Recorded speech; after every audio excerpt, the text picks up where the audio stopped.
first off, 40th anniversary of Bon Jovi. How about that? Congratulations, Thank first you. of all.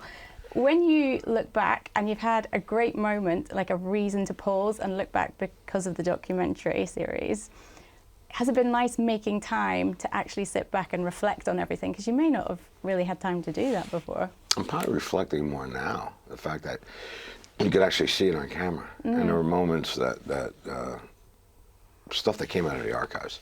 I always thought that the Beatles did great documentaries. And then I realized that we had enough stuff to do a good one as well. So that's that archival stuff. You look through it and you go, you start reliving it, and there's so many of these things you forget. Because 40 years is a lot of time, you know, when you think about it. You know, you're doing 260 shows a year in those days, and then go do a record, and go do another 240, and you're always running, so you're in this treadmill and never get to stop. So I'm actually trying to digest it now, which is kind of cool.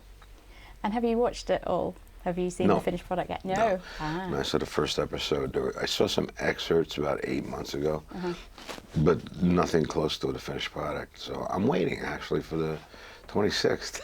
It's a big premiere for you as well. Yeah. People ask me, so I go, most people have seen it. They're journalists, but I haven't seen it. Alongside the day job of legendary drummer and percussionist for the band, you're also big into your art and, of course, your golf as well. Is it a coincidence that those are two pretty quiet and peaceful hobbies that you've taken on? That's a good question. No, it's actually, it turned out to be on purpose. No, I play classical music when I paint. I like the fact that I can create on my own without having a group of fellas to collaborate with. So it's two different animals. I mean, you could be playing in front of 100,000 people, and then you're in a solitary sport with you could hear the birds, grass grow, you know, and if you hit a good shot, you could hear that one. And you can hear when you don't as well, but we'll not go into Exactly. And painting gives me solace and be a creative person on my own. So when did you actually get into golf? What drew you into the golf journey to begin with? Funny story is I was having lunch back in the late 80s with Willie Nelson at his home. And it was the first Live Aid which he asked us to play. So we went out for lunch, and then he goes, well, Tico, you ever play golf? I said, not really, I never. He says, well, I own a 9-hole golf course, and we'll go after lunch, we'll go hit some. I go, you know, I think it's a pretty goofy sport. You know, it's just the way they dress and the khaki pants, and it's not my thing. And of course, you know, when you don't know anything about golf, that was your impression. And so I walked about an hour and a half with Willie, an icon of music, obviously. And the conversation we had, you know, I had a 7-iron and a putter, and it was just simple. It was about, I go, so this is it. It's about talk. It's about hanging out. He goes, exactly. You know, and from that point, I was enamored with the game because of the people you meet. And who do you play with now regularly, and where do you play? I try to play everywhere, you know, but Andy Garcia, Huey Lewis, are great friends of mine.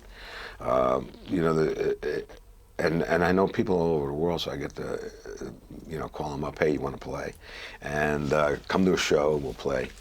There's a great group of us, and I love going to the Dunhill every year, which I made some incredible friends, you know, due to Johan Rupert. So it's like we look forward to it. We just can't wait to just, really it's a camaraderie of being of friendships, and I've made so many through golf, even both of them. I mean, there's so many guys that we all have the same things in life, but brought together by golf, a common denominator that you are playing against the course, not against anybody else, and the integrity of it. You know, you know it's in the course, and you know you got to get it out somehow. So if you do find yourself in the trouble, in the rough or bad situation, usually I'm there most of the time. Yeah. Okay, so this question may work then. So are you how's your course management basically? Are you calm? Are you just going to take your medicine and hack out to the side, or are you going to go? No, I'll hack it. If I can get a club on, I'll get it out, or I'll take it unplayable. But I'll try it. You know, I always thought that creativity. You know, Seve was one of the most creative guys out of the abyss, and I've been in so many shots. So I really do practice a lot of those shots around the tree, under the tree. and get it to the point, because that's where I'm at a lot, you know. And I'm just on the fairway. It's a little more difficult for me.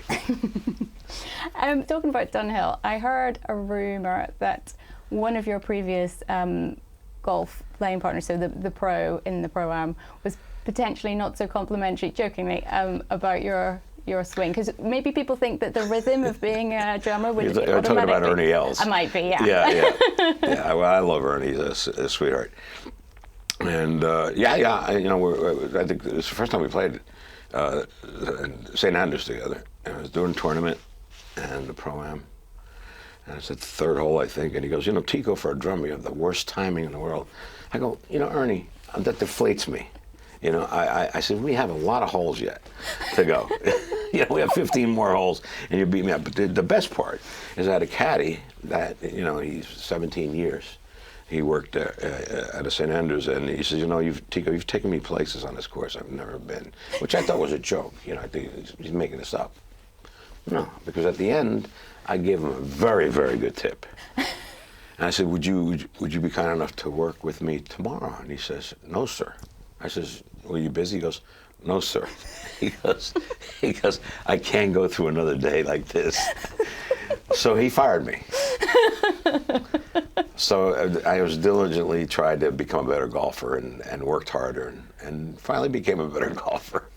Who's been your favourite pro to play with at the Dunhill? Jeez. They've all been wonderful. They really have. It's like, to be able to watch them at their game next to them. And it's funny because most of the pros, I got stories with Gary Player and stuff like that, but most of them, they want to be you. They want to be the drummer, and we want to be the golfer.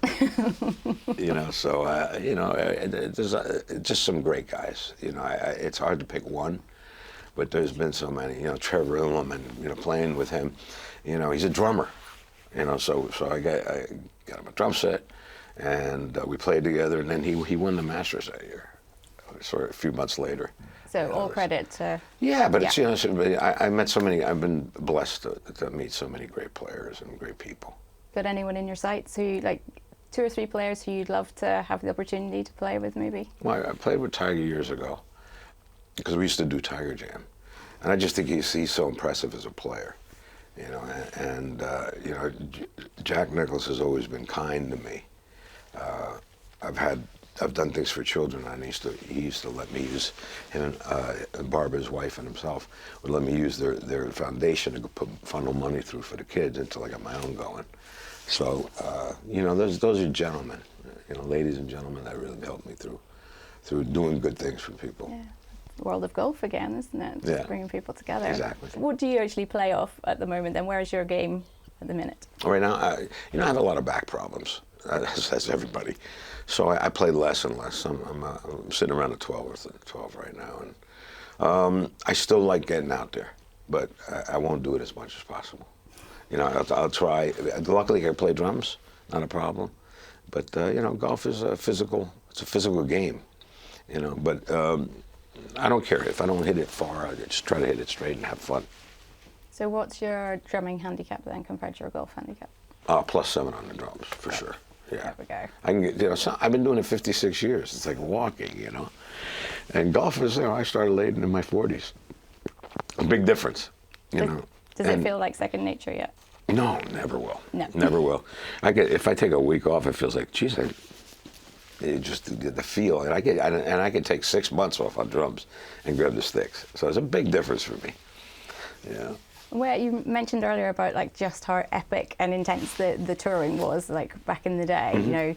Well over 200 stops on every tour you did. Did you used to take the clubs with you? I did, and it was awesome because I could play some of the best clubs in the world by a simple phone call, and I would call and speak to the pro. I said, "Would you like to go to Bon Jovi show?"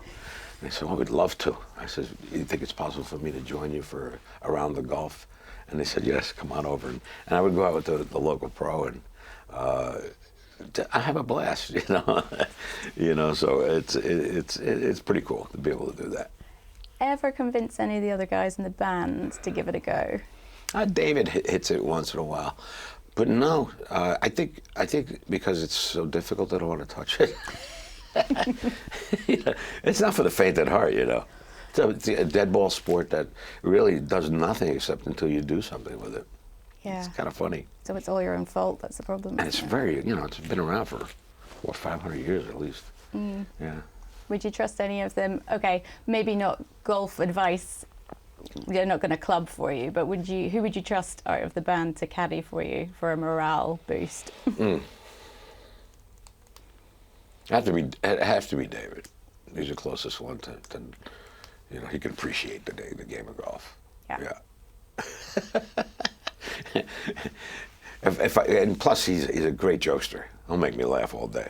There you go. That's what you need, isn't it? Just stay relaxed. And stay relaxed. Well, I realize that don't sweat the small stuff anyway in life. So I'll get nervous at golf. It's goofy. How different is it, you know, standing on the first tee at like the Dunhill Lakes with people everywhere watching you compared to, you know, playing in front of tens of thousands of screaming fans? It's funny. Everybody's been asked that, yeah. You know, and the obvious question is very nerve-wracking. You know, I used to have my name on the ball, and then I stopped doing that because a year later somebody would find it, a fan, and with my name on it, he goes, "Tico, would you like it back?" A year later, you know, so it's like, so I said, okay, I got to stop doing that. But I think it's difficult the first tee. I probably for the same thing for me. It's a nervous energy when I'm ready to go on stage, and it's good because it keeps me on top of my game. I think all the professional golfers are the same way. There's a certain they have, you know, now you feel different every day, but there's a certain attitude that they have to grasp. Just the way I do to go on stage, to go, this is where I want to put it, this is what I feel it's going to be, and be positive about it and do it. And because that's their gig. You know, for us, being amateurs, we can only guess where it's going to land. I mean, you could try, you know, and say, you know, I've had a caddy at a funny story, his name's Doug, at St. Andrews, and he would tell me where all the bad things are. And I go, you know, that's not a picture I want to see.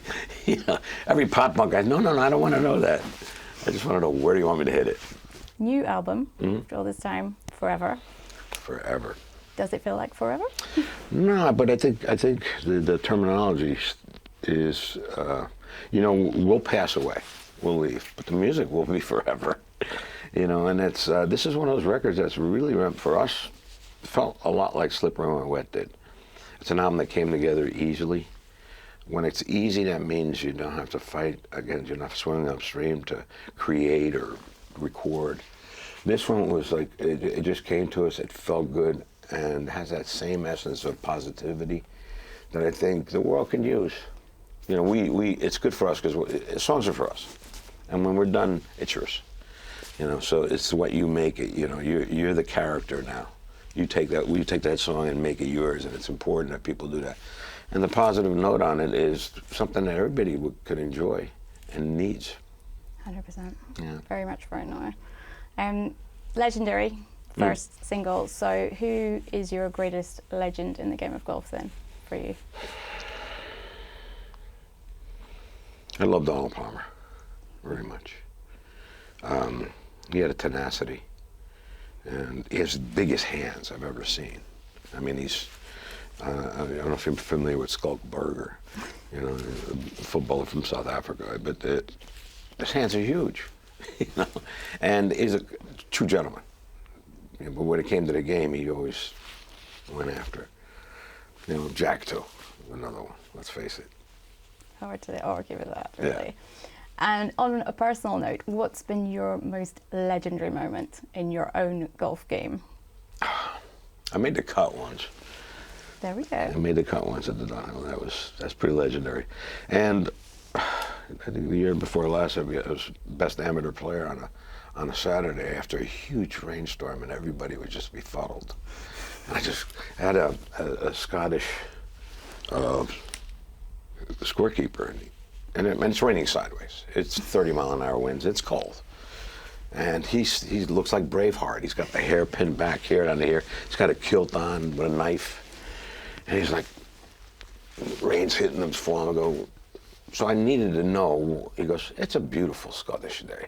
So I says, you and I are going to walk together. You're going to give me this energy, you know. And I was playing with Ortegi at the time. You know, unfortunately, he went 8 over and I got 2 under. And that was because of this gentleman. It was a Braveheart that brought me through it. Just the mental tenacity that he had. For him, it's normal. For me, it was something to feed off of. And it was a great day. And then the next day I played exemplary at the Kingsmars. Amazing. That's fantastic. Those are moments you remember. They gave me a little plaque. It was nice. That's awesome. Away from playing in Scotland, you've also contributed to the R&A Museum. Can you tell us about that? Oh yeah. Because I became in love with golf. I would study it, and I would learn it, and I'd read on it. And the only grip book would be the Varden book, where I could actually see how to hold the club correctly. And so I had an idea. I was in South Africa. We were touring there in '96, I believe. And I spoke to somebody who knew Gary Player very well. And Gary was in Japan. And I told him my idea. I said, you know, I'd like to cast all the major winners, and because to see their actual grips. So he put me in touch with Gary, and Gary said, well, I'll be at the $1 Million in 3 days. Can you meet me? And I did. And then he loved the idea. And through his help, he introduced me to Seve and everybody else. So I went around the world on my own dime and casted all their hands. You know, before rounds, like Arnie was before a round, Jack was at Rockport Shoes getting fitted. You know, Seve at his home. And it was cool because it was almost like, you know, to meet these great golfers and to have them sitting with you for 5-10 minutes, waiting for this rubber substance to harden, which I would make a cast afterwards, and then eventually a bronze. So I was able to do everybody. I asked Tiger, but he had commitments with Nike at the time. But Sorensen was on the list a lot, because I would speak to their wives. And because I was on the road, after a fact, I couldn't really get to some of them before they passed. You know, so, but I did as many as I could.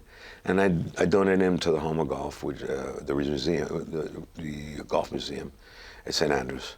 And I gave a copy to each golfer as well. So that was my gift. So if you ever get over there, check them out. These fingerprints, and you'll see Arnie's hands, you know. And they're huge. They're huge. Absolutely huge.